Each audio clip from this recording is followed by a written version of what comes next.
ভৈরব থেকে কয়লা রপ্তানি করা হচ্ছে ভারতের পূর্বাঞ্চলীয় রাজ্য মেঘালয়। ইন্দোনেশিয়া ও দক্ষিণ আফ্রিকা থেকে নৌপথে আনা এই কয়লা বিপণনের সাথে জড়িত অন্তত 25,000 মানুষ।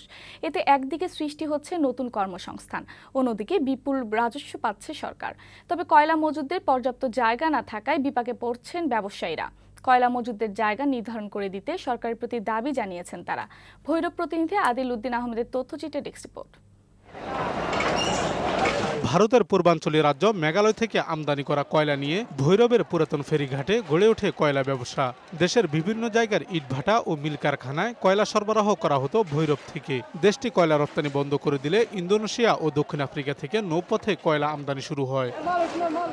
আমদানি করা এসব কয়লা এবার পাঠানো হচ্ছে খোদ মেঘালয়ে। আর এই ব্যবসার সাথে জড়িত অন্তত 25,000 মানুষ।